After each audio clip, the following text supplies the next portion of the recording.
Bienvenidas y bienvenidos. Hoy vamos a hacer una exploración profunda de un tema clave, la escuela secundaria argentina. Vamos a ver su historia, sus problemas actuales. Exacto. Y tenemos bastante material interesante.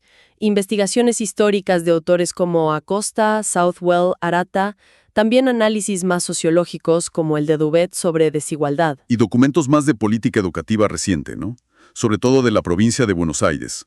Rogowski, Montesinos, material de formación. Sí. La idea es justamente usar todo esto para entender a fondo las ideas centrales. O sea, ¿cómo arrancó la secundaria acá? ¿Qué modelos hubo? Y esa pregunta clave, ¿por qué creció tanto la matrícula, pero al mismo tiempo había tanto abandono?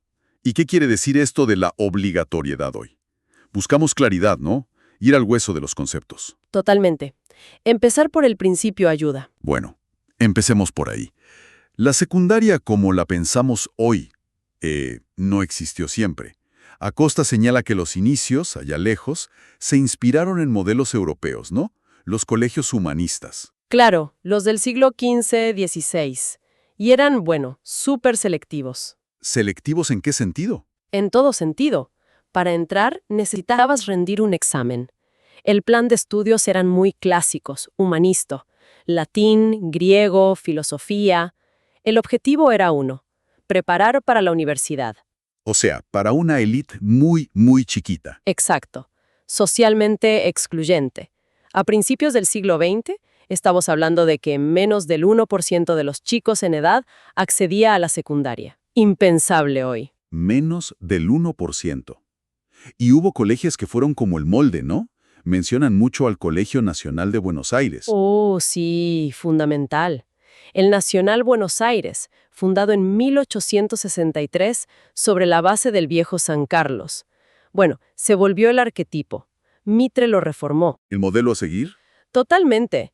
No solo formaba a los hijos de las familias dirigentes, la famosa juvenilia de Cané lo retrata perfecto, sino que su plan de estudios, cargado de materias humanísticas, se impuso como el estándar. Incluso para los privados. Sí. Si un colegio privado quería reconocimiento oficial, tenía que adoptar ese plan. Sus alumnos después rendían los exámenes de validación ahí. Definió lo que algunos llaman la gramática de la escuela secundaria argentina. Entiendo. Un modelo muy fuerte, muy influyente y muy cerrado. Pero, ¿qué pasó para que eso empezara a abrirse un poco? Bueno, fueron como dos cosas juntas. Por un lado, la presión de los sectores medios. Fines del 19, principios del 20, querían que sus hijos estudiaran más allá de la primaria, ¿viste? Buscaban ascenso social. Claro, la educación como motor de progreso. Y por otro lado, el Estado empezó a meterse más, a organizar la oferta, a expandirla.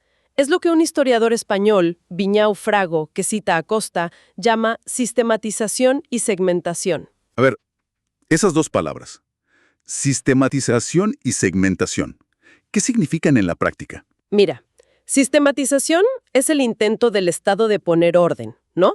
De conectar las escuelas, los niveles, crear un sistema educativo nacional. Que no fueran islas separadas. Exacto. Pero al mismo tiempo, y acá viene la segmentación, no se creó un camino único para todos. Se armaron distintos tipos de escuelas. Los nacionales, las normales para maestros, las comerciales, las industriales. Diferentes circuitos. Claro. Y esos circuitos tenían distinto prestigio, distintos planes de estudio y, fundamentalmente, distinto público según el origen social. O sea, el sistema crecía, sí, pero crecía ya dividido, con jerarquías. Se conectaba todo, pero se diferenciaba. Entendido. Una expansión, pero con divisiones desde el vamos. Y eso nos lleva, bueno, a la gran expansión de matrícula, sobre todo a mediados del siglo XX. Pasó en Europa también, pero acá hubo algo particular. Sí. Acá está el nudo de la cuestión, la hipótesis central de Felicitas Acosta. Ella dice que la masificación acá se dio con una lógica muy específica, la de incorporación y expulsión simultáneas. Incorporación y expulsión. Suena contradictorio. Lo es. A diferencia de Europa, donde después de la guerra hubo intentos de romper el modelo selectivo, de crear escuelas más comprensivas, acá en Argentina la expansión se montó, en gran medida, sobre la vieja estructura selectiva del nacional. El sistema metía más gente, pero el formato seguía funcionando como un filtro. Incorporaba y expulsaba al mismo tiempo. Qué interesante. Una máquina de incluir y excluir. A ver si repasando algunas etapas clave se ve más claro. Acosta propone una periodización. Por ejemplo, el primer peronismo, años 40-50. Bueno, ahí hubo una expansión importante. Se crearon muchos colegios nacionales y sobre todo se le dio un impulso enorme a la enseñanza técnica. Las escuelas fábrica, la CNAOP. Exacto. Se buscaba vincular educación y trabajo, industrialización. Pineu lo trabajó mucho. Pero, ojo, y acá se ve la persistencia del modelo viejo, el bachillerato clásico siguió siendo el dominante. ¿En matrícula o en prestigio? En las dos cosas, pero sobre todo en prestigio, en valoración social. Acosta y Rogowski lo marcan. Era como la vía principal, la que llevaba a la universidad. La técnica era vista como algo, bueno, más para el mundo obrero. O sea, se ampliaban las opciones, pero la jerarquía seguía ahí. ¿Y después? Los 60-70, la etapa desarrollista. Siguió creciendo todo, ¿no? Muchísimo. La matrícula casi se duplicó en los 60. Crecieron fuerte las modalidades con salida laboral más directa, la comercial, la normal para maestros. Y un dato de esa época. En el 69 se crea el ciclo básico común. Ah, sí. Un intento de unificar los primeros años. Claro, Southwell analiza que, aunque la intención era buena, homogeneizar, quizás terminó reforzando el modelo del bachillerato como el tronco principal. Como que todos hacían lo mismo al principio, pero la meta seguía siendo ese bachillerato más académico. La segmentación seguía después. Mira vos, las reformas a veces tienen efectos no buscados. Después, bueno, vino la dictadura, 76 al 83. Uno esperaría un freno ahí.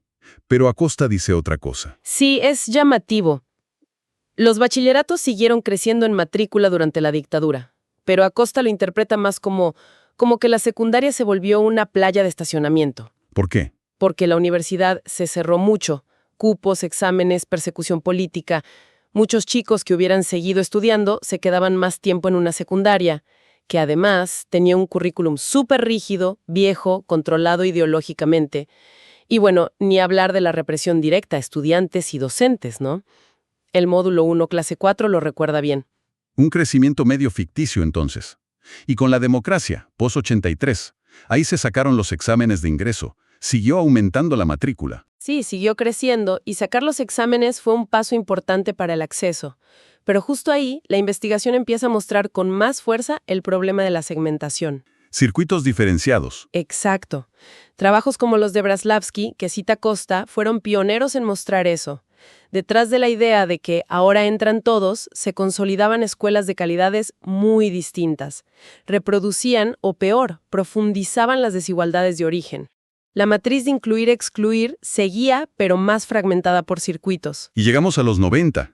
La ley federal, la transferencia a las provincias, EGB y polimodal. ¿Qué pasó ahí con esta dinámica? Según autores como Acosta y Rogowski, esa reforma, lejos de arreglar los problemas, los complicó más. La transferencia se hizo muchas veces sin plata suficiente. La estructura de EGB polimodal partió a la secundaria. Sí, el polimodal eran los últimos años. Claro. Eso generó más fragmentación, más desigualdad entre provincias y adentro de cada provincia también. La calidad se volvió todavía más despareja. Todo este viaje por las etapas nos trae de vuelta a la paradoja de Acosta. ¿Tenés idea de los números? ¿Cuántos chicos realmente terminaban la secundaria en cada etapa? Los números son tremendos. Confirman la idea de incorporar y expulsar. Acosta junta datos históricos. A fines del siglo XIX, en los colegios nacionales, el 68% no se recibía. Casi 7 de cada 10. Terrible. La tasa de graduación, o sea, ¿cuántos terminan de los que empezaron? Era del 50% más o menos en 1950. Tuvo un pico, mejoró a mediados de los 60, llegó casi al 70%. Pero después se vino abajo. ¿Y en los 90? Con toda la masificación. En los 90, con muchísima más gente entrando, la tasa de graduación andaba por el 40%, menos que en 1950. Es la prueba de que se expandió el sistema sin tocar el corazón del modelo, que seguía dejando afuera un montón de gente, sobre todo a los más pobres. Es clarísimo y preocupante. Bueno, y con este panorama llegamos al siglo XXI, y acá viene un cambio legal enorme. Se hace obligatoria la secundaria completa. Ley Nacional 26.206, después las leyes provinciales, como la 13.688 en Buenos Aires. Parecía la solución, ¿no? Inclusión total por ley. Pero, ¿qué significó eso en la realidad? Es la gran pregunta. Y el trabajo de Montesinos y Nisi-Xu es muy útil para desarmar qué quiere decir obligatoriedad, porque no es tan simple. Históricamente, con la Ley 1420 de primaria, la obligación era doble. Muy clara. Doble. Sí, el Estado tenía que poner escuelas gratis y las familias tenían que mandar a los chicos, si no, había sanciones. Era bien explícito. Y para la secundaria ahora, en las leyes nuevas, Las leyes del siglo XXI ponen el foco principal en la obligación del Estado. El Estado es el responsable de asegurar que todos puedan entrar, quedarse y terminar la secundaria con buenos aprendizajes. Es garantizar el derecho. y la obligación de las familias. Ahí es más vago. Las leyes no hablan mucho de controlar a las familias o sancionarlas si los chicos faltan o abandonan, como si hacía la 1420. El peso está puesto en que el Estado cree las condiciones. Entiendo. Una obligación más del Estado que de las familias. Pero bueno, una cosa es la ley y otra es lo que pasa en las escuelas. El estudio de Montesinos justamente habló con directores, docentes, estudiantes. ¿Qué encontró? Encontró tensiones. Muchas tensiones. Entre directivos y docentes, por ejemplo. Todos dicen, sí, la secundaria tiene que ser para todos. Están de acuerdo con el principio. Pero enseguida aparecen las dudas sobre si eso es posible en la práctica.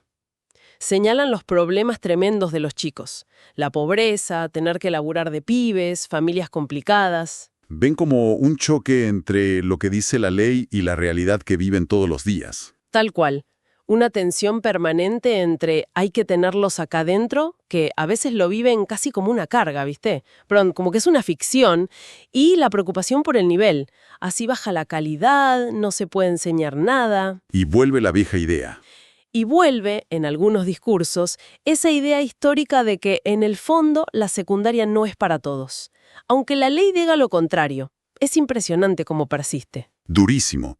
¿Y los chicos? Los estudiantes que dicen de que sea obligatoria. Ellos la ven como una obligación necesaria. Le ven un valor, pero sobre todo instrumental. ¿Para qué? Para conseguir un laburo mejor después. Para ser alguien. Saben que el título sirve, pero son muy críticos también. ¿Críticos con qué? Con las barreras que tienen para cumplir esa obligación. La falta de plata, tener que trabajar. Critican que el Estado no los ayuda lo suficiente para poder seguir. Y también critican mucho lo que aprenden, ¿viste? Que no les sirve, que está desconectado de sus vidas. Acá se ve perfecto el nudo del problema. Una ley que dice todos adentro, pero choca con ideas viejas, con realidades muy duras y con una escuela que quizás no está lista para eso. Y esto nos lleva derecho a las reformas más nuevas, ¿no? Totalmente. Es muy interesante ver cómo esta tensión aparece en las reformas, como el nuevo régimen académico, el RA, que se va a implementar en Provincia de Buenos Aires desde 2025. Este RA, como explica el módulo 1, clase 4, busca explícitamente una escuela con justicia curricular, con inclusión, con aprendizajes, intenta responder a la obligatoriedad. ¿Y cómo conecta eso con la estructura histórica, con lo que venimos hablando? Justamente. El gran desafío de estas reformas es cambiar lo que Flavia Terigui llamó el trípode de hierro de la secundaria. El trípode de hierro. ¿Qué es? Esa combinación de tres cosas que son como el ADN de la secundaria tradicional. Primero, un currículum súper dividido en materias separadas, clasificadas. Segundo, los profesores por materia, por horas cátedra, cada uno en su tema. Y tercero, una organización del tiempo y el espacio muy rígida, por horarios, aulas. La estructura clásica que todos conocemos. Exacto. Ese patrón organizacional, como dice Terigui, es la forma concreta en que funciona esa matriz selectiva de la que hablaba Acosta. Y es dificilísimo de cambiar. Es lo que hace que la obligatoriedad en el papel no se traduzca fácil en que todos terminen y aprendan de verdad. Entonces, hablemos de esas reformas y los desafíos de ahora. Mencionaste Provincia de Buenos Aires. Hubo intentos antes, la nueva secundaria después de 2007, que analiza Rogowski, y ahora este nuevo RA para 2025. ¿Qué cambios trae? El nuevo RA trae cambios importantes en cómo se evalúa, cómo se piensa la trayectoria. La evaluación, por ejemplo, es cuatrimestral, no trimestral. Y algo clave, la acreditación es por materia. ¿Qué significa eso? Haz una materia, ya está, la tenés aprobada. No tenés que recursar todo el año si te elevaste otras. Y se crean periodos de intensificación de la enseñanza para recuperar las que te quedaron pendientes. Se busca acompañar más de cerca. Suena a querer romper con la repitencia masiva, que saca a muchos chicos del sistema. Exacto. El objetivo es claro: romper con esa lógica histórica expulsiva, clasista, poner el foco en acompañar a cada estudiante. Y también impulsa otras cosas: convivencia democrática, participación estudiantil, que la ESI, la cultura digital atraviesen todo. Es una apuesta fuerte desde la normativa. Ahora, si levantamos un poco la vista de la escuela, las fuentes nos dicen que todo esto pasa en un momento social muy particular. Dubet habla de un nuevo régimen de desigualdades solitarias. ¿Podés explicar un poquito qué es eso y cómo juega acá? El gran organizador de la vida y la identidad, a una donde las desigualdades son muchas más y más diversas. No solo la plata. No solo la plata, también género, etnia, dónde vivís, acceso a tecnología, reconocimiento cultural, un montón. Y lo clave es que estas desigualdades se viven cada vez más de forma individual, como si fuera tu problema, tu fracaso personal, y no algo estructural, colectivo. Por eso las llama solitarias. ¿Y esto cómo afecta a la escuela y a las reformas como el RAE? Complica todo muchísimo, porque las reformas como el RAE intentan responder a la idea de incluir a todos, pero chocan con dos frentes.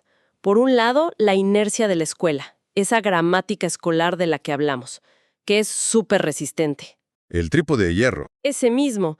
Y por otro lado, este nuevo escenario de desigualdades múltiples, fragmentadas, vividas en soledad, que analiza Dubet y que Rogovsky también ve en las escuelas. ¿Qué implica eso para las escuelas que quieren aplicar el RAE? Implica que la tarea es mucho, mucho más difícil. La población de estudiantes es súper heterogénea, con problemas muy distintos que no entran en las viejas categorías. Garantizar no solo que estén, sino que aprendan y terminen es un desafío enorme.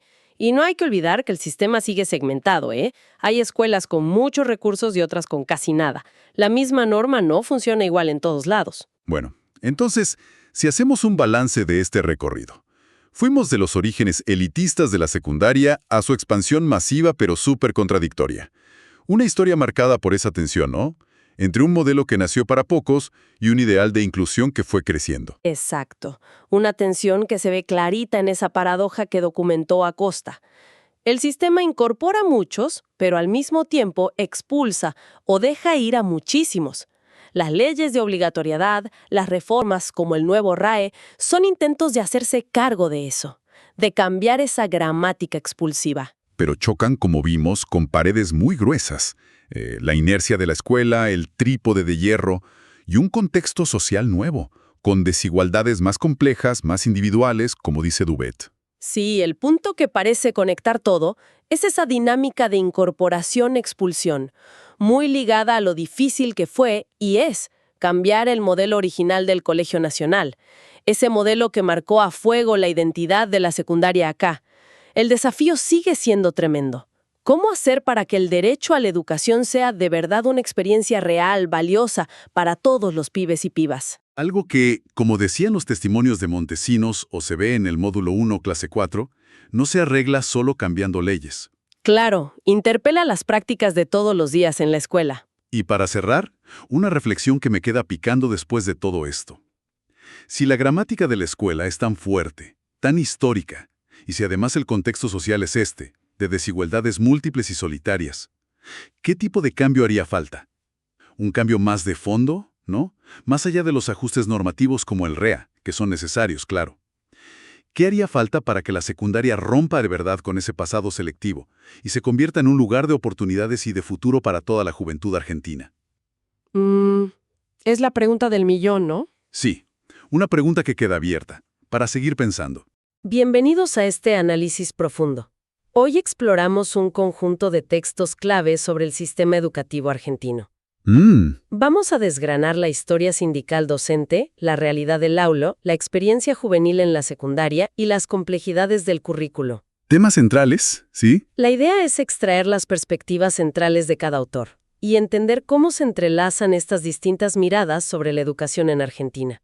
Un buen desafío. Empecemos por las raíces. por cómo se organizaron históricamente los docentes. Tenemos un texto de Nicolás Arata que propone una mirada particular, ¿verdad? Sí, No una historia lineal, sino a través de episodios. exactamente.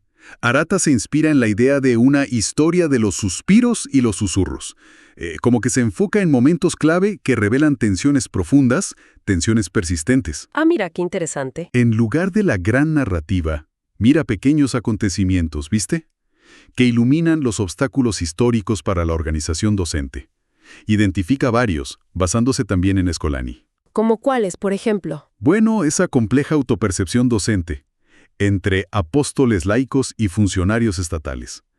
Eso como que limitaba la visión sindical. Claro, ¿cómo te ves a vos mismo, no? Exacto. También la enorme heterogeneidad del colectivo docente, por nivel, por formación, si son de gestión estatal o privada, mucha diferencia. Ujú. Y no podemos olvidar el origen social, ¿no? De clase media, a veces un poco distante de la lógica sindical más obrera, digamos. Ajá. La alta feminización, en un contexto muy patriarcal. Y la constante intervención del Estado, muchas veces represiva, con persecuciones, cesantías. Esa figura del apóstolo laico es potente. Una mezcla casi contradictoria, ¿no? De la misión casi religiosa heredada del normalismo y el rol de funcionario en un Estado laico. Totalmente. Y muestra que, incluso dentro de ese normalismo que uno se imagina homogéneo, había debates fuertes sobre su rol, sobre su autonomía. ¿Eran simples ejecutores o tenían una voz propia? Esa es la pregunta. Y esa heterogeneidad es fundamental. Citando a Elsie Rockwell, Arata subraya que el magisterio nunca fue una masa uniforme. Siempre convivieron distintas tradiciones. Un ejemplo temprano es la primera huelga de maestras en San Luis en 1881. Le escribieron a Sarmiento nada menos. A Sarmiento. ¿Y qué pasó? Él publicó la carta, les dio visibilidad, digamos, pero apoyó la decisión del gobernador de echarlas. Ah, no.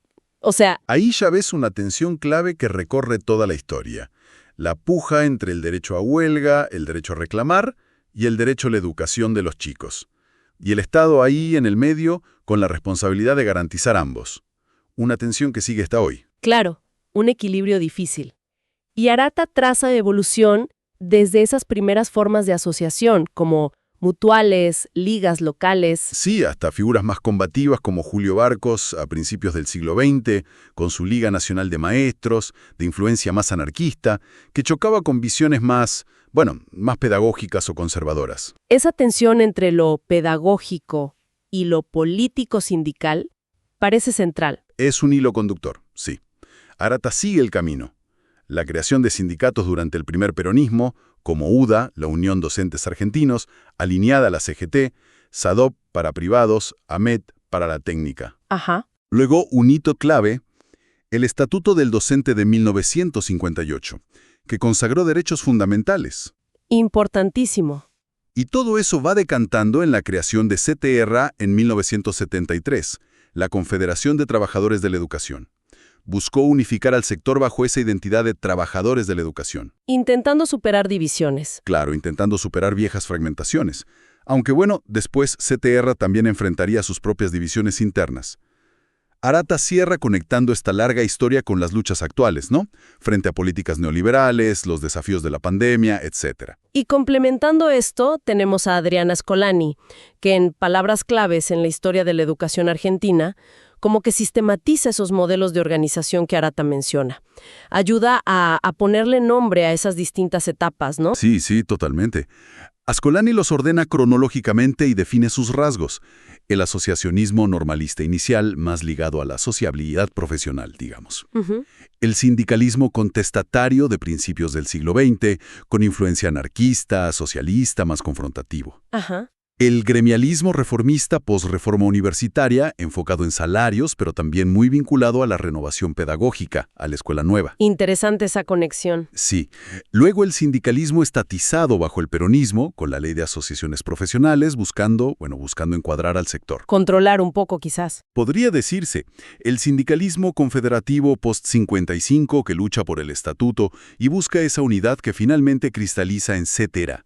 Y por último, el sindicalismo frentista y de autogestión desde los 90, marcado por la resistencia al neoliberalismo, la emergencia de movimientos autoconvocados, las carpas blancas, todo eso. Queda clarísimo cómo esa identidad docente fue una construcción histórica, conflictiva. Eran profesionales, apóstoles, funcionarios, trabajadores, una mezcla de todo, parece. Exacto. Y Ascolani insiste en que el gremialismo docente tuvo una lógica propia, ¿viste? Distinta al movimiento obrero tradicional hasta los 70, justamente por ese perfil particular. Clase media, formación normalista, fuerte presencia femenina. Entiendo. Esa identidad, cargada de mandatos sociales sobre el servicio público, la responsabilidad, convivía con la conciencia de ser asalariados del Estado. Esa dualidad, esa tensión constante, es clave para entender las formas de organización y de lucha docente a lo largo de más de un siglo. Bien, dejamos la historia sindical por un momento y nos metemos de lleno al aula con Flavia Terigui. Ella parte de una idea que parece simple, pero es demoledora. Ujú. Las aulas siempre fueron diversas, heterogéneas, pero la escuela insiste en tratar esa diversidad como si fuera un problema. ¿Cómo lo explica ella? Bueno, Terigi lo ilustra con ejemplos muy claros. Uno es genial. La tarea de escribir la lista para una ensalada de frutas en primer grado. Ajá. Las producciones de los chicos son un abanico increíble.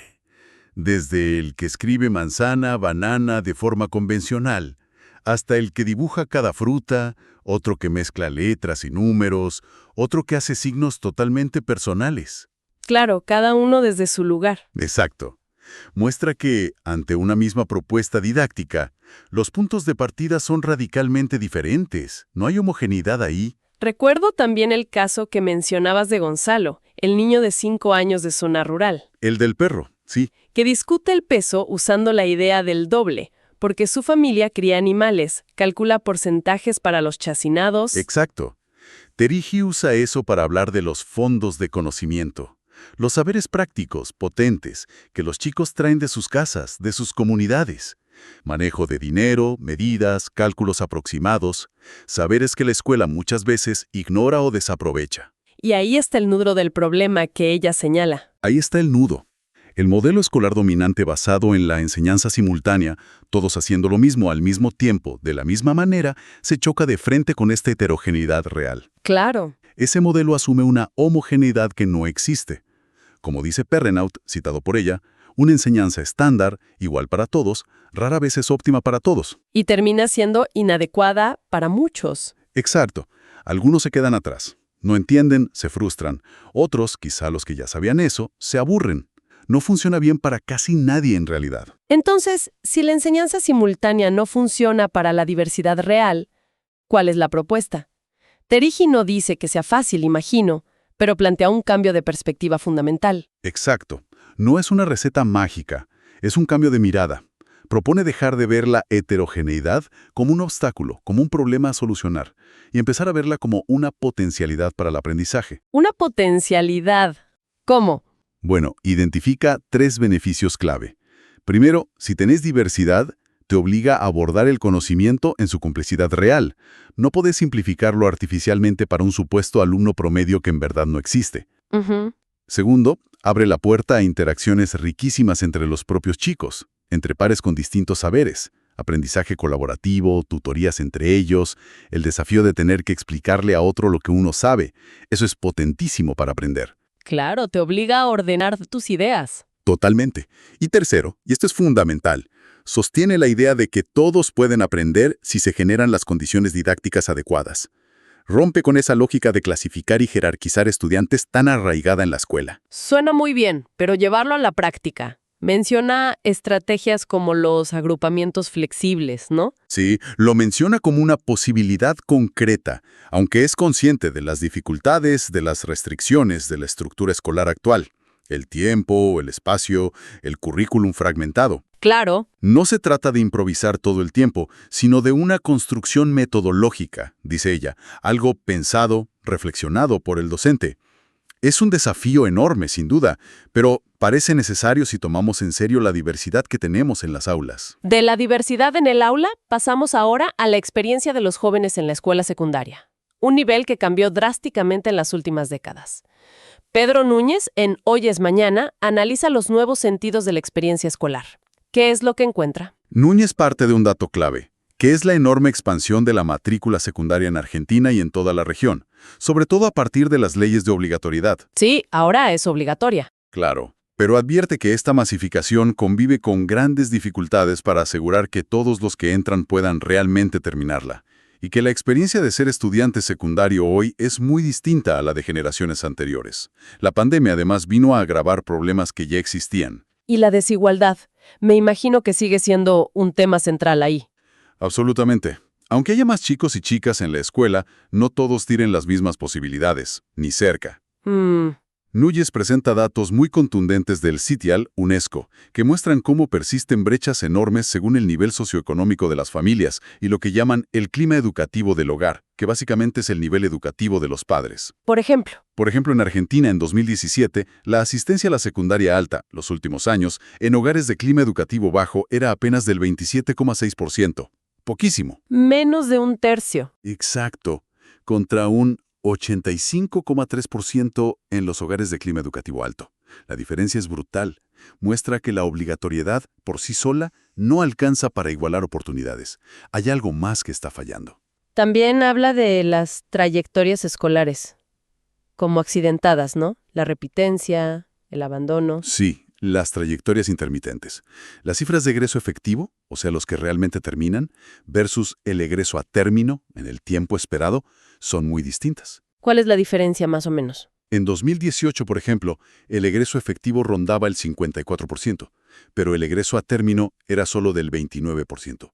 Casi la mitad se queda en el camino o tarda mucho más. Es muchísimo. Sí, esto revela trayectorias con muchas idas y vueltas, que afectan mucho más a los sectores más vulnerables.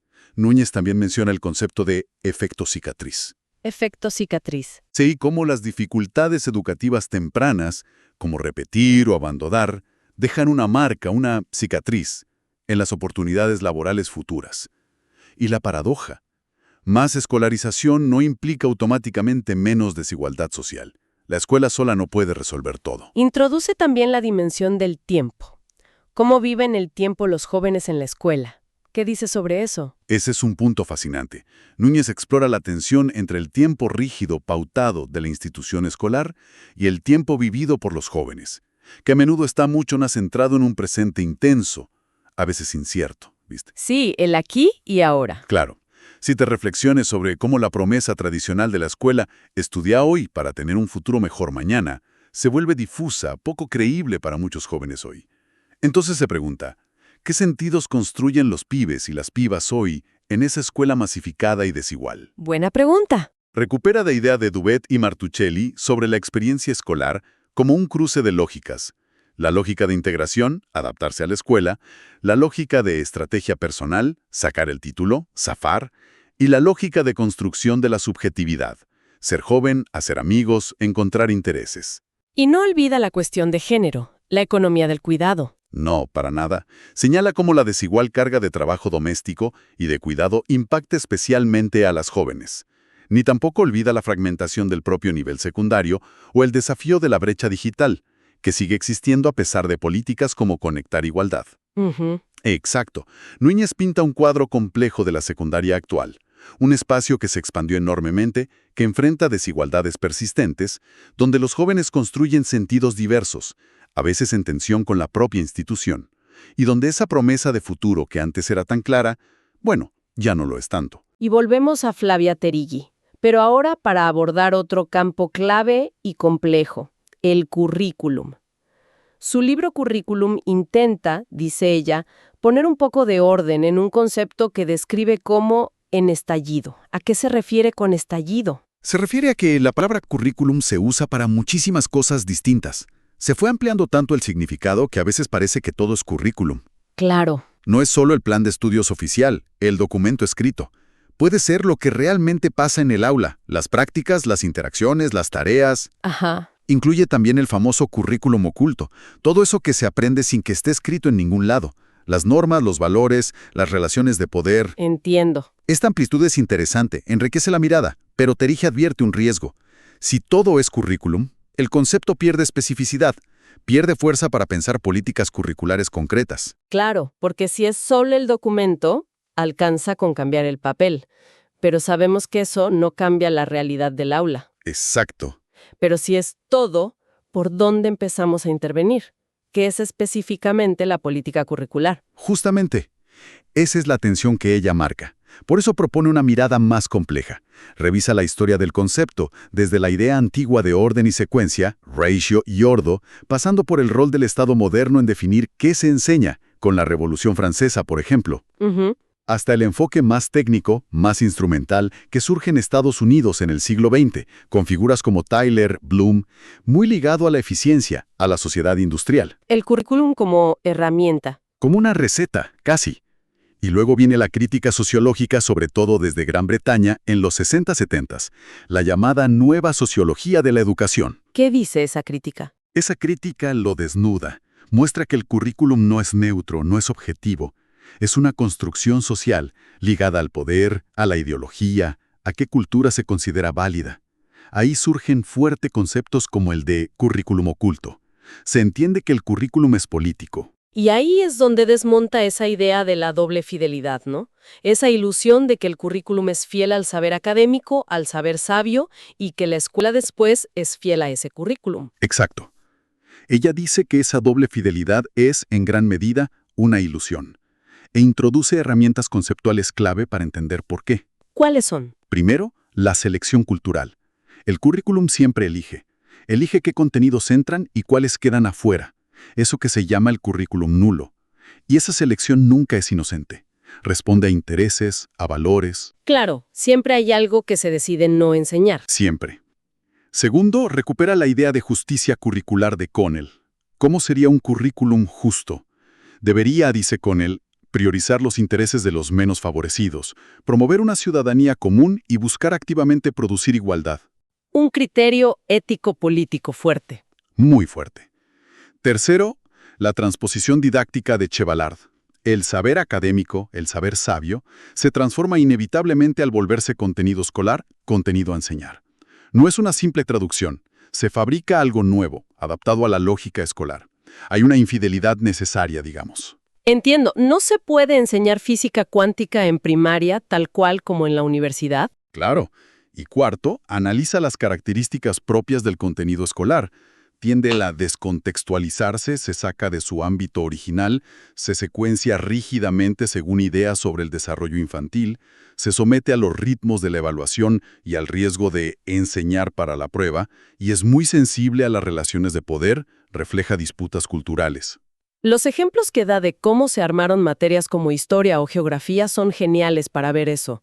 No fue una simple bajada del conocimiento universitario. Para nada. Fueron procesos históricos, políticos complejos. La historia ligada a la construcción del Estado-Nación, la geografía a intereses imperiales primero. Muestran que la relación entre saber académico y saber escolar es mucho más compleja y conflictiva de lo que se suele pensar. Y analiza las políticas curriculares más recientes. ¿Qué observa ahí? Observa una tensión muy común en muchos países. Por un lado, se descentraliza la gestión administrativa de las escuelas, pero por otro, se tiende a recentralizar el control del currículum a través de diseños curriculares, nacionales o jurisdiccionales, muy detallados y sobre todo, a través de las evaluaciones estandarizadas. Ah, la evaluación como forma de controlar el currículum. Exacto. Critica cómo, a veces, la evaluación externa termina definiendo el verdadero currículum. Los docentes terminan enseñando lo que se va a evaluar, porque de eso dependen rankings, presiones, se orienta la enseñanza hacia la prueba y se fomenta la competencia entre escuelas, una lógica más de mercado. Pero su idea final no es que el currículum prescripto, el documento, no sirva para nada. Propone entender el proceso como especificación. ¿Qué significa eso exactamente? Significa que los docentes y las escuelas no son meros aplicadores pasivos de lo que dice el papel. Tampoco es que ignoran por completo lo prescripto y hacen cualquier cosa. Ajá. Lo que hacen es apropiarse de esas prescripciones. Las reinterpretan, las adaptan, las traducen a sus contextos concretos, a sus alumnos reales, a la cultura particular de cada escuela. Eso que algunos llaman la gramática de la escolarización. Entiendo. Lo hacen propio. Exacto. Es una dinámica constante de negociación, de tensión entre el control que intenta ejercer el Estado a través del currículum y la autonomía relativa, la capacidad de agencia de los actores en las escuelas. No es ni aplicación directa ni rechazo total. Es especificación. Muy interesante esa idea. Y cerramos este recorrido volviendo a la escuela secundaria con Laura Lichever, quien conecta con lo que decía Núñez, pero se enfoca más en cómo la masificación choca con el formato tradicional, con la forma histórica de ese nivel. Sí, Lichever retoma esa idea de una secundaria estallada, fragmentada. Dice que es producto de haber nacido con una matriz muy selectiva, pensada para pocos, que ahora tiene la obligación legal de incluir a todos. Y eso genera tensiones. Claro. La llegada de jóvenes de sectores populares, los que a veces llaman los recién llegados, genera tensiones porque no siempre encajan en el molde del alumno ideal que la escuela secundaria históricamente esperaba. A veces vistos como extraños, dice ella. Y menciona también esa idea del desencanto de Tentifanfani. Sí, la idea de que al volverse masivo, universalizarse, el título secundario pierde parte de su valor simbólico, de su capacidad de garantizar automáticamente un ascenso social o un buen trabajo, como quizás pasaba antes. Y eso le quita sentido para algunos jóvenes, ¿no? ¿Para qué tanto esfuerzo si después? Exactamente. Se genera una contradicción permanente. Una escuela que es obligatoria para todos, pero que en sus prácticas cotidianas, la forma de evaluar, la organización del tiempo y el espacio, a menudo sigue funcionando con una lógica selectiva, meritocrática. Pero ella también reconoce avances, ¿verdad? No es todo negativo. No, no para nada. Lichever reconoce que, al mismo tiempo, se han introducido dispositivos que intentan generar lógicas más inclusivas y que tensionan esa matriz histórica. Menciona, por ejemplo, el acompañamiento a las trayectorias de los estudiantes, cambios en los regímenes de evaluación para evitar la exclusión, los sistemas de convivencia más democráticos. Ujú. Resalta mucho la importancia del acompañamiento, sobre todo en ese paso tan difícil que suele ser la transición entre la primaria y la secundaria. Pero también señala experiencias positivas donde la escuela sí logra ser un espacio valioso para los jóvenes, un lugar para vivir la juventud, dice ella, donde pueden participar, debatir. Menciona la ESI, la educación sexual integral, los centros de estudiantes como espacios clave para eso.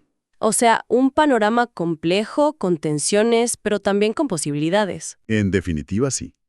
Lichever nos muestra la secundaria actual como un escenario de profundas contradicciones, obligada a incluir, pero con una herencia selectiva muy fuerte, recibiendo nuevas poblaciones, nuevas demandas y generando experiencias escolares muy diversas, a veces muy enriquecedoras y otras veces muy tensas y conflictivas para los estudiantes. Entonces, si juntamos todas estas piezas, todos estos análisis, ¿qué panorama general emerge de la educación argentina a través de estas miradas que recorrimos?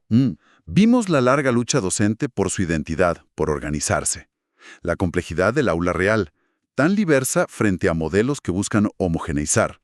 La experiencia de los jóvenes en una secundaria tensionada por la masificación, por la desigualdad, y las disputas en torno a qué se debe enseñar, el currículum. Yo creo que emerge con mucha fuerza una tensión constante.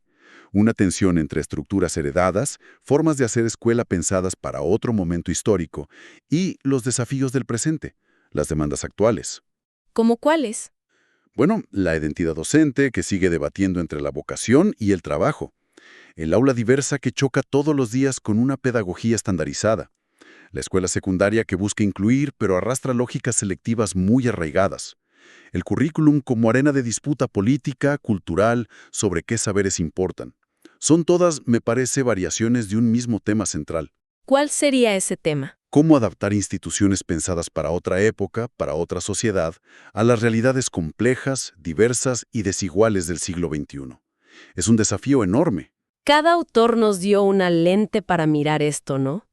Arata y Ascolani nos recordaron que las luchas docentes tienen una historia profunda, que no son nuevas. Exacto. Terrigin nos obliga a mirar la diversidad no como problema, sino como punto de partida, como potencialidad, y a ser muy críticos con las políticas curriculares y la evaluación estandarizada. En Núñez y Lichever nos acercaron a la vivencia de los estudiantes, a sus tiempos, a los sentidos que construyen, o no, en una escuela secundaria que está en plena crisis y transformación. Sí, conectamos todos esos puntos, vemos un sistema educativo, bueno, muy vital, lleno de debates, de intentos de cambio, pero también profundamente atravesado por fracturas históricas y desafíos actuales enormes. Ujú. La inclusión real, no solo formal, la pertinencia de lo que se aprende que tenga sentido para los chicos y chicas de hoy, La justicia en el currículum, la participación juvenil genuina, las condiciones laborales y salariales dignas para los docentes, son todos nudos críticos que siguen ahí, muy presentes. Y quizás una idea potente que subyace a todos estos textos que los atraviesa es que el cambio educativo no es algo lineal, ¿no? No es algo que se decide arriba y se aplica abajo. No, para nada. No basta con cambiar leyes o documentos curriculares. Parece ser más bien eso que Terigi llamaba especificación. Exactamente. Una negociación permanente que se da en cada escuela, en cada aula, donde las políticas diseñadas a nivel macro se encuentran y a veces se chocan de frente con las historias institucionales, con las culturas escolares, con las prácticas concretas de docentes y estudiantes. Es un proceso mucho más complejo, más artesanal, si querés, de lo que a veces se piensa. Entonces queda flotando una pregunta central, me parece. A ver. Podemos articular mejor esas políticas educativas, esos diseños pensados desde arriba, con la riqueza de las tradiciones pedagógicas, de las luchas sindicales y sobre todo con la realidad concreta, cotidiana y diversa de las escuelas y las aulas. Esa es la pregunta del millón, ¿no? ¿Cómo hacer para que esa especificación de la que hablábamos, esa adaptación que ocurre sí o sí en el día a día, nos acerque un poco más a una educación que sea realmente más justa, más relevante y verdaderamente inclusiva para todos y todas? Una pregunta fundamental, sin duda. ¿Para seguir pensando, para seguir debatiendo? Exacto. Una pregunta para seguir reflexionando. Muchísimas gracias por acompañarnos en este análisis. A ver, pensemos un poco en esto de la autoridad hoy en día. Es raro, ¿no? Porque por un lado uno siente que en el fondo quizás seguimos buscando a alguien que nos marque un camino, ¿viste? Que nos dé algo de seguridad. Claro, como una necesidad básica quizás. Puede ser, pero al mismo tiempo hay una desconfianza enorme hacia el poder. O sea, nos da pánico la idea de perder nuestra libertad, de que nos controlen. Totalmente. Y esa tensión, esa contradicción está en todos lados. Pero donde parece que explota, donde se ve más claro el conflicto, es en la escuela, ¿no te parece? Sí, totalmente. Se habla mucho de crisis en la educación, de agotamiento, y uno se pregunta, bueno, ¿qué pasó con esa figura del maestro de antes? Esa autoridad que casi no se discutía. Justamente, esa es la encrucijada que queremos explorar un poco hoy. Y es fascinante porque, como bien decís, no es blanco o negro. Tenemos fuentes súper interesantes para meternos en esto. Ajá. Por un lado, está el análisis de Richard Sennett, que es profundo, casi psicoanalítico, sobre cómo vivimos la autoridad nosotros, en lo personal y como sociedad. Bien. Y después tenemos miradas muy actuales, muy del día a día, sobre qué pasa en el mundo educativo. Autores como Gabriel Brenner, Massimo Recalcati, Mariana Mayo, Jordi Solé Blanch, ellos nos muestran cómo estas tensiones se viven ahí, en las aulas, en las direcciones de las escuelas. Buenísimo. Entonces, la idea de esta exploración sería entender un poco mejor esa relación tan complicada que tenemos con la autoridad. Incluso eso que suena tan raro, ¿por qué a veces cuando más la rechazamos, más atrapados quedamos? Exacto. Y vamos a analizar esos modelos que describe Sennett, como el paternalismo y la autonomía. Suenan quizás a cosas viejas del siglo XIX, pero vamos a ver si nos siguen dando vueltas por ahí. Claro, capaz que con otras caras, ¿no? Puede ser.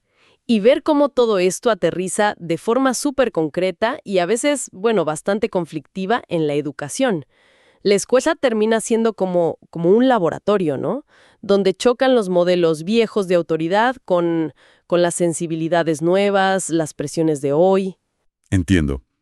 Queremos como desentrañar un poco esas tensiones entre la necesidad de orden, de guía, y el miedo al control, digamos, entre lo que heredamos y lo que pide el presente. Esa es la idea, tratar de entender un poco mejor ese juego entre control y libertad, tradición y cambio. Perfecto. Arranquemos entonces con Sennett. Él dice algo interesante, que la autoridad no es solamente poder, no es solo dar órdenes. ¿Cómo la ve él? Sennett le da mucha importancia a la parte emocional, ¿sabes?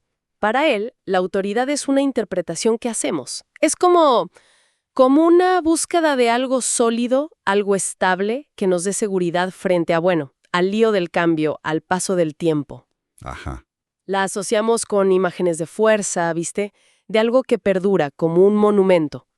Pero claro, él dice, ojo, en la vida real, la autoridad no es una estatua, es una relación entre personas, un ida y vuelta constante de interpretaciones. Y ahí está el nudo, me parece.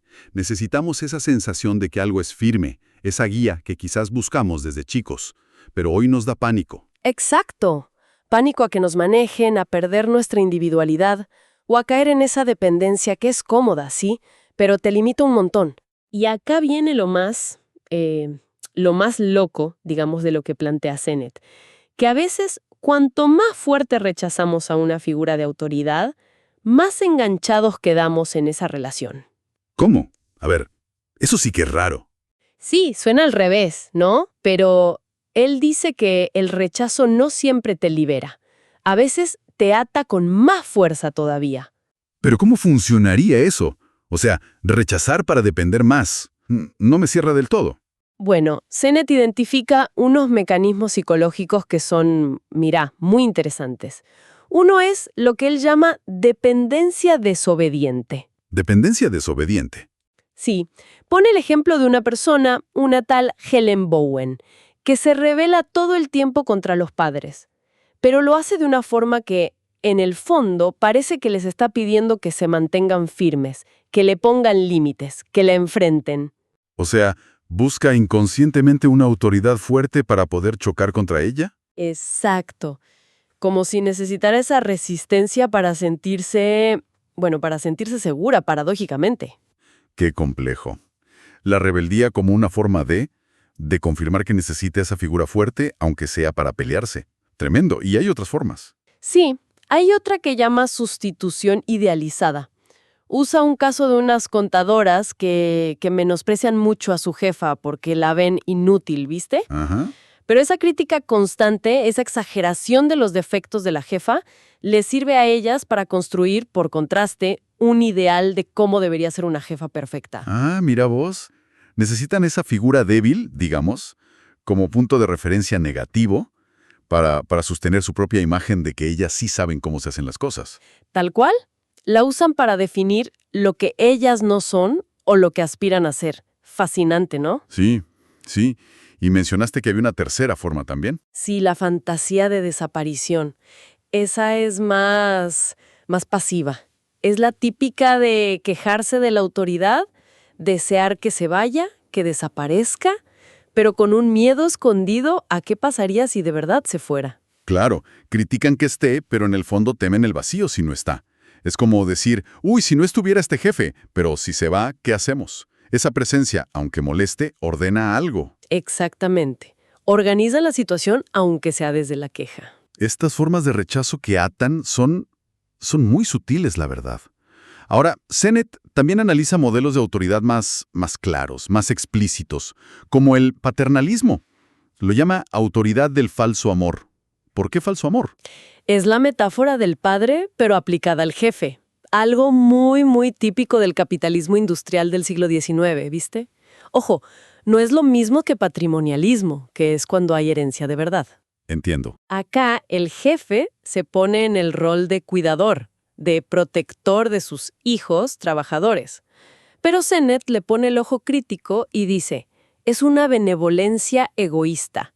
O sea, te cuido, sí, te doy cosas, pero a cambio quiero tu lealtad total y que no cuestiones nada. Sumisión absoluta.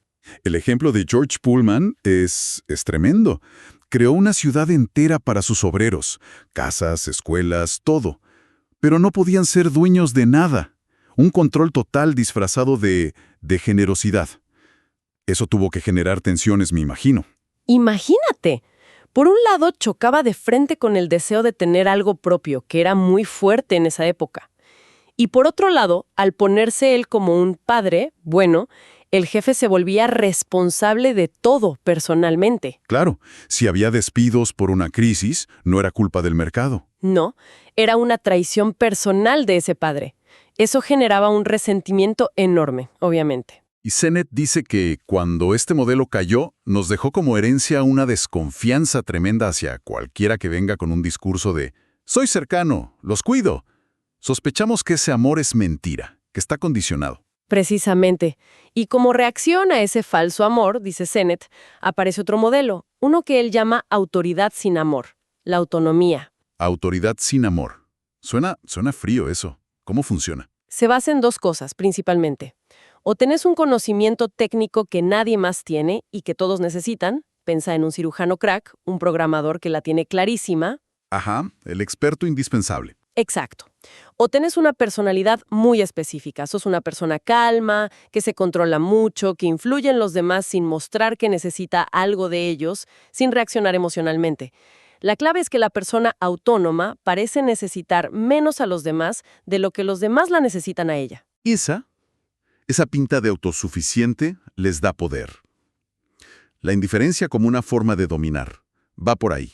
Exactamente por ahí va.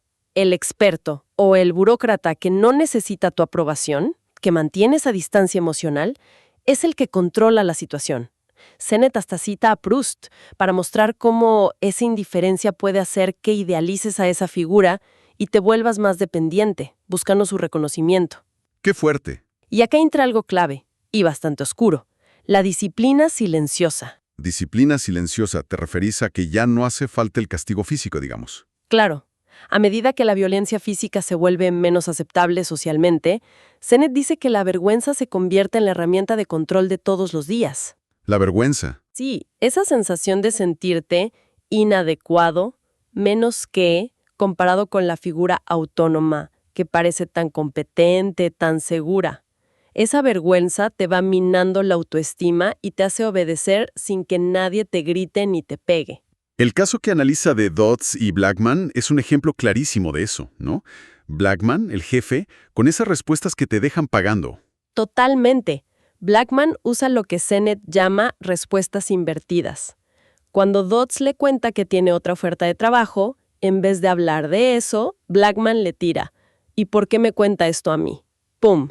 Desvía todo hacia la lealtad de Dodds. Lo hace sentir culpable, inseguro. Y él mantiene la calma, el control total, mientras Dodds se queda ahí debatiéndose por dentro. Exacto. Y aunque Dodds termina casi explotando de frustración, queda atrapado emocionalmente. Sigue buscando, de alguna forma, la aprobación de ese jefe que parece de hielo. Otra vez, el rechazo no lo libera, lo ata más. Es increíble. El núcleo es ese entonces.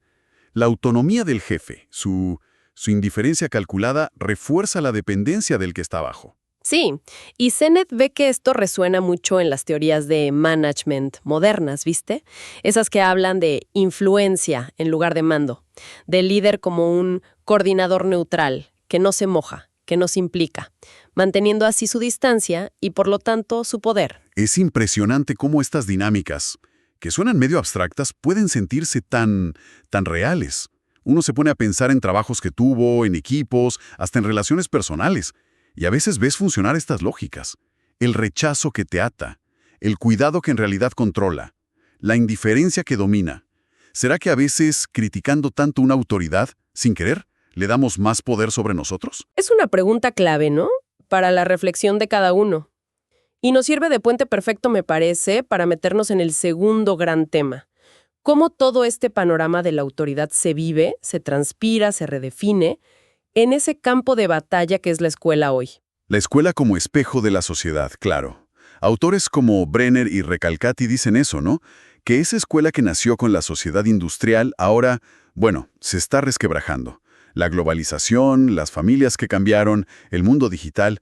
Recalcati hasta habla de una escuela perdida. Y sobre esa escuela que está cambiando, actúan unas presiones fortísimas. Podemos agruparlas un poco. Por un lado, las presiones que vienen de afuera. Solé Blanch y Brenner describen muy bien cómo la lógica del mercado se mete en la gestión de la escuela. Sí, eso se escucha mucho. La escuela como empresa, el conocimiento como mercancía, medir todo con indicadores de eficiencia. Exacto. Y Solé Blanch también pone una alerta sobre la tecnología.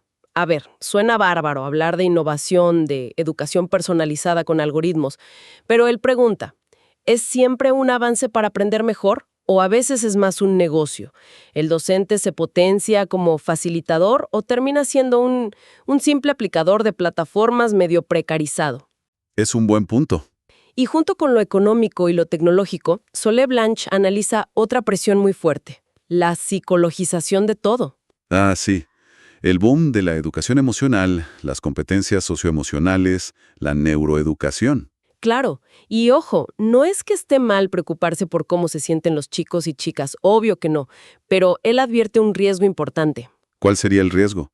Porque a primera vista suena bien, ¿no? Enfocarse en las emociones. El riesgo, según Solé Blanch y otros que critican lo que llaman la japicracia, es que este enfoque puede terminar poniendo toda la responsabilidad en el individuo. O sea, si tenés problemas es porque vos no gestionas bien tus emociones, porque no sos resiliente. Ah, entiendo. Y se deja de mirar el contexto social, cultural, económico, que muchas veces es lo que genera el malestar. Se corre el peligro de convertir problemas que son pedagógicos o sociales en problemas individuales o médicos. El ejemplo más claro es cómo se inflaron los diagnósticos de TDAH, por ejemplo. Claro. Es como si la solución fuera siempre ajustar al chico o a la chica al sistema, en lugar de preguntarnos si el sistema está bien. Es un punto clave, ¿sí? Y en medio de todo este lío, ¿qué pasa con la autoridad concreta? La del docente, la del director. Brenner dice que tiene que cambiar sí o sí. Absolutamente. Brenner propone un giro que es fundamental. Pasar de una autoridad que se basa en imponer, el porque lo digo yo, el acá siempre se hizo así, a un modelo que él llama de autorización. Y lo define como aumentar al otro. Aumentar al otro. Me gusta esa frase. ¿Pero qué quiere decir en la práctica? ¿Cómo se hace? Implica generar confianza, básicamente. Soltar ese control obsesivo. Creer en la capacidad del otro, ya sea un estudiante o un colega. Trabajar en equipo de verdad. Ya no se trata de marcar la jerarquía porque sí. La asimetría entre adultos y jóvenes sigue existiendo y es necesaria, dice Brenner, pero tiene que tener un sentido pedagógico. Tiene que ser una guía, un acompañamiento para que el otro crezca. Y esto cambia totalmente el rol del docente entonces. Ya no alcanza con bajar información y listo. Para nada. Mariana Mayo, citando a Edith Litwin, que fue una pedagoga argentina genial, habla de prestar los ojos, ayudar a los estudiantes a ver el mundo con otras categorías desde otras perspectivas. Qué linda imagen. Prestar los ojos. Es hermosa. Y Massimo Recalcati dice algo parecido. El maestro no tiene que ser el que tiene el saber como si fuera un tesoro propio. Tiene que ser el que encarna el deseo de saber, el que contagia las ganas, la pasión por aprender. Mayo también habla de buscar una enseñanza poderosa, ¿no? Que busque transformar cómo pensamos, no solo que acumulemos datos. Y dice que necesitamos una didáctica en vivo, que hable con las culturas de los jóvenes de hoy, no con un alumno ideal que no existe. Exacto, se trata de conectar con la vida real. Y esto nos llega a los modelos de escuela que describe Recalcati, que él ve que conviven hoy medio en tensión. Usa unas metáforas muy potentes. Sí, me acuerdo. Habla de la escuela Edipo, que es la tradicional, la jerárquica, basada en la ley del padre, que ya está en crisis, todos lo vemos. Claro. Después, la escuela Narciso. Más horizontal, donde se confunden los roles entre generaciones, donde impactan fuerte las redes sociales, y la autoridad simbólica como que se disuelve un poco. Ajá. ¿Y la tercera vía que propone? Es la escuela Telémaco. Telémaco es el hijo de Odiseo, ¿viste? Que busca a su padre, pero no para someterse a él como antes, sino para encontrar una herencia de sentido, un legado. Mira qué interesante. En esta escuela, dice Recalcati, el maestro no es el jefe que impone la ley, es un testigo, alguien que muestra, con su palabra y con su vida, que la cultura, que el conocimiento valen la pena, que te abren mundos. Es una autoridad que no impone, sino que enciende el deseo, dice él. Es una imagen muy esperanzadora, la verdad. La pregunta es, ¿dónde estamos parados hoy, no? Quizás en una mezcla medio incómoda de las tres. Seguramente.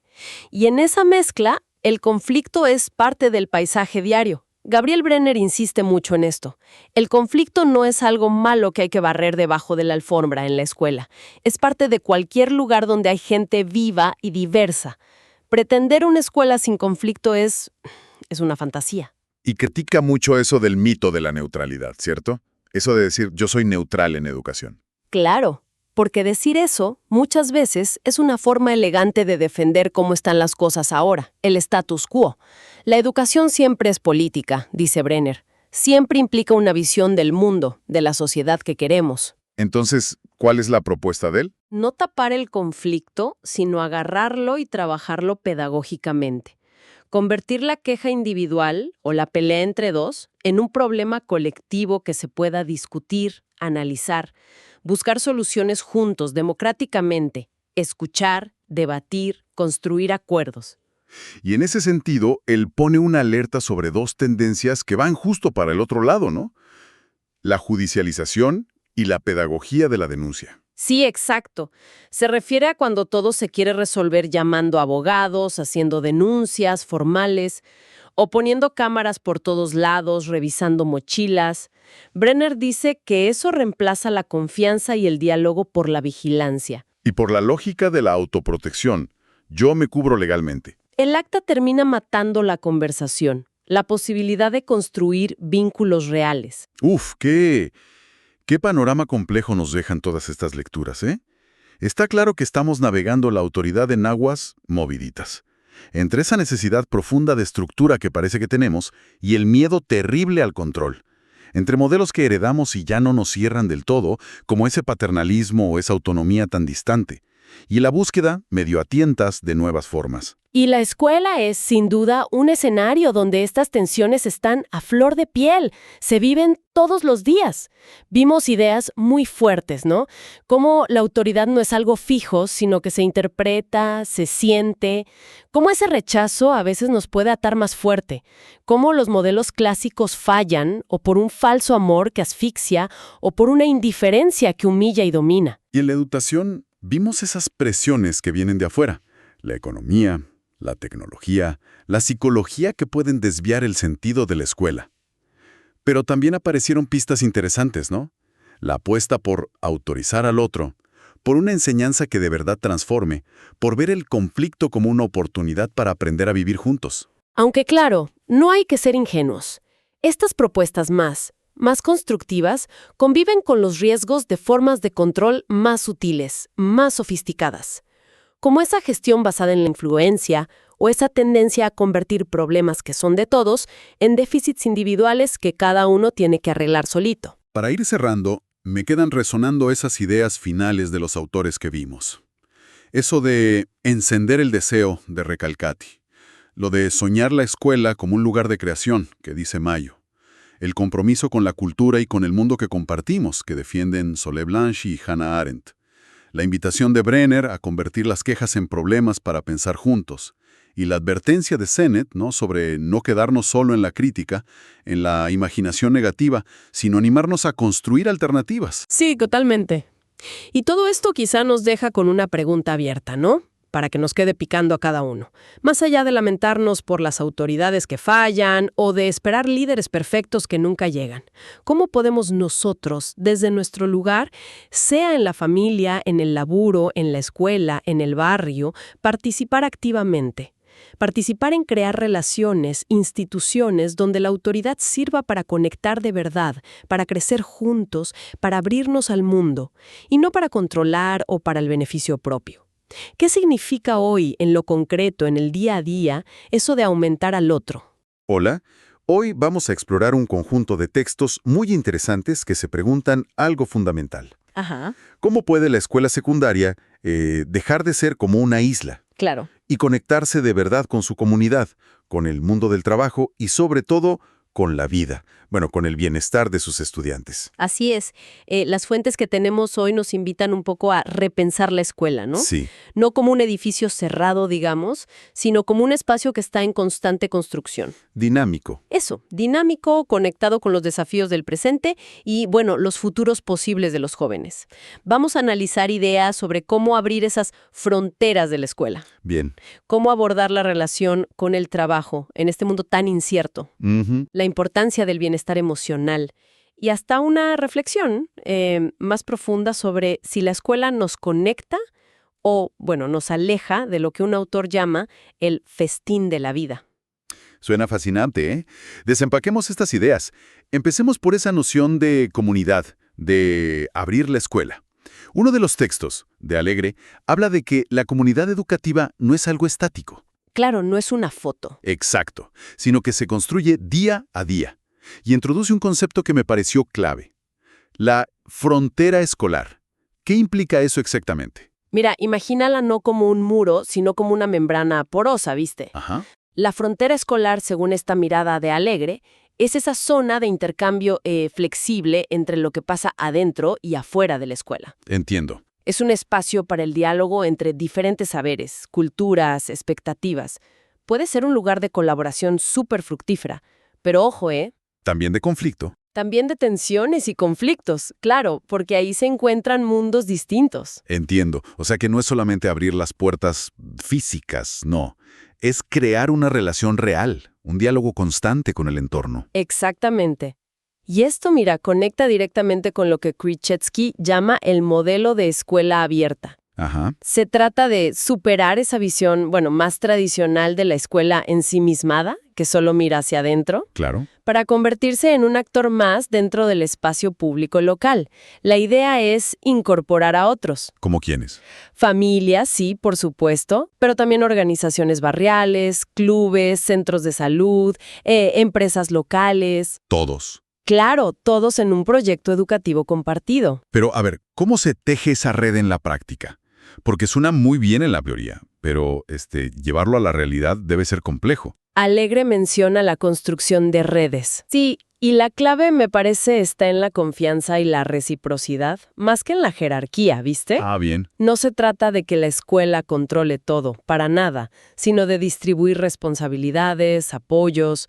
Krzyzewski incluso propone como niveles para esta vinculación. Niveles. Sí, desde un simple conocimiento mutuo, o sea, saber quién hace qué en el barrio, hasta colaborar en tareas puntuales, cooperar para resolver problemas comunes. Como la falta de servicios, la inseguridad, cosas que afectan a todos. Exacto, temas que, como bien señala Alegre, impactan directamente en la escuela. Y bueno, en el nivel más profundo, asociarse para desarrollar proyectos conjuntos a largo plazo. Claro. Es reconocer ese lazo social, como lo llama Corinfeld, citando a Alegre, que une a la escuela con su comunidad. Claro. Y si la escuela se abre y se conecta con los desafíos reales del barrio, bueno, inevitablemente surge la pregunta por el futuro de esos jóvenes. Totalmente. Y ahí entra el mundo del trabajo. Una de las fuentes, de Esther Levy, critica que la educación a menudo queda como subordinada a lo que pide el mercado. Propone minar más lo local. Totalmente. Levy insiste mucho en la importancia de hacer un diagnóstico local. ¿Qué sería eso? ¿Qué les interesa realmente a nuestros estudiantes? ¿Qué saben hacer ellos y sus familias? Más allá de lo formal. Claro, las changas, el trabajo informal. Eso. Pensemos en los saberes ligados al trabajo informal, a las changas, que muchas veces se menosprecian, ¿no? Pero son parte de su realidad. Y también, qué oportunidades y necesidades tiene concretamente ese barrio, esa localidad. Eso que mencionas de los saberes no académicos me parece crucial. A menudo la escuela como que ignora lo que los chicos ya traen, ¿no? Sí, sí. Claudia Jacinto, otra autora, refuerza esto, ¿cierto? Sí, tal cual. Jacinto recuerda la figura del artesano de Sennett, ¿viste? Donde el pensar y el hacer van juntos. Ah, qué bueno. Y subraya la importancia de valorar esos saberes de la vida o saberes territoriales, como los llama Levi-Strauss. Además, Jacinto advierte algo importante. ¿Qué cosa?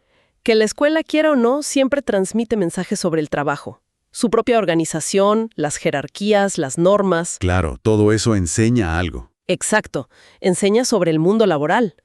Por eso es mejor hablarlo abiertamente, reflexionar sobre qué mensajes estamos dando, ¿no? Y no solo hablar del empleo tradicional, el asalariado, que para muchos jóvenes hoy parece una meta lejana o imposible. Precisamente, Levy amplía la mirada para incluir el trabajo por cuenta propia, el cooperativismo y algo fundamental y a menudo invisible. ¿El trabajo de cuidado? Exacto, el trabajo de cuidado. Ese que sostiene la vida cotidiana y que recae mayormente sobre las mujeres. Bueno, hay que decirlo.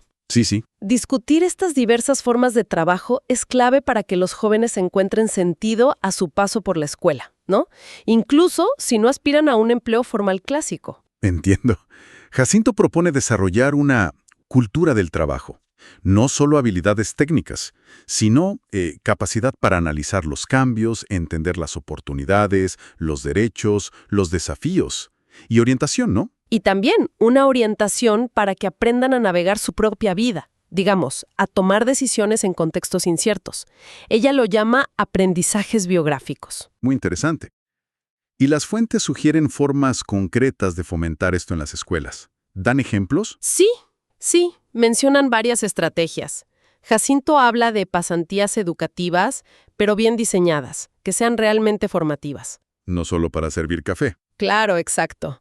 Del fomento de competencias emprendedoras, a veces a través de proyectos productivos o cooperativas escolares, Ajá. de una orientación vocacional y laboral sólida, sobre todo para quienes no tienen ese apoyo en casa, y de articular mejor la secundaria común con la formación profesional. Bien. Levy, por ejemplo, cita el programa Coordenadas, en Buenos Aires, que justamente parte de un diagnóstico local y de los saberes previos de los chicos y la comunidad. Ah, mira vos. Se trata de crear puentes, digamos, no muros, entre la escuela y el mundo del trabajo en todas sus formas. Entonces, si la escuela se conecta más con la comunidad, con las realidades del trabajo, también tiene que poder acompañar a los estudiantes en sus dificultades presentes, ¿no? En su bienestar. Claro. Varios textos abordan la preocupación por la salud mental, por lo que llaman padecimiento subjetivo o los consumos problemáticos. Es que es un eje central hoy en día, ¿no? Autores como Sburlati, Alegre, Corinfeld, todos coinciden en un enfoque basado en los derechos y el cuidado. Ajá. Subrayan que la salud mental no es solo un asunto individual, sino un proceso atravesado por lo social, lo histórico, lo cultural, bueno, como lo plantea la Ley Argentina de Salud Mental que citan. Claro. Prefieren hablar de padecimiento subjetivo para evitar esas etiquetas patologizantes, ¿viste? Y reconocer que el sufrimiento está ligado a la época, a las condiciones de vida, a ese malestar sobrante del que hablaban psicoanalistas como Blakemar. O sea que cuando un estudiante la está pasando mal, no podemos mirar solo al individuo, No. sino que hay que entender el contexto, la situación social, familiar, todo. Exacto. Y Brignoni aporta una idea que me parece clave.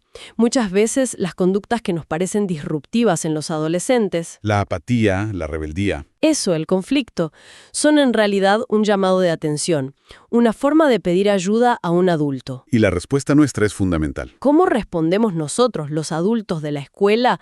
Es fundamental, sí. ¿Y cómo se aplica esta mirada a los consumos problemáticos, que generan tanta alarma a veces? Bueno, la perspectiva que proponen Sburlati y Alegre es relacional, y esto es muy importante. Relacional, ¿qué significa? Que el problema no es la sustancia o la conducta en sí misma, alcohol, drogas, tecnología, apuestas, lo que sea, sino el tipo de vínculo que la persona establece con ese consumo.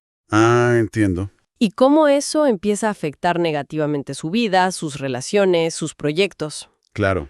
Esto requiere un abordaje integral, que mire el contexto, los vínculos, los factores que protegen y los que vulneran a ese joven.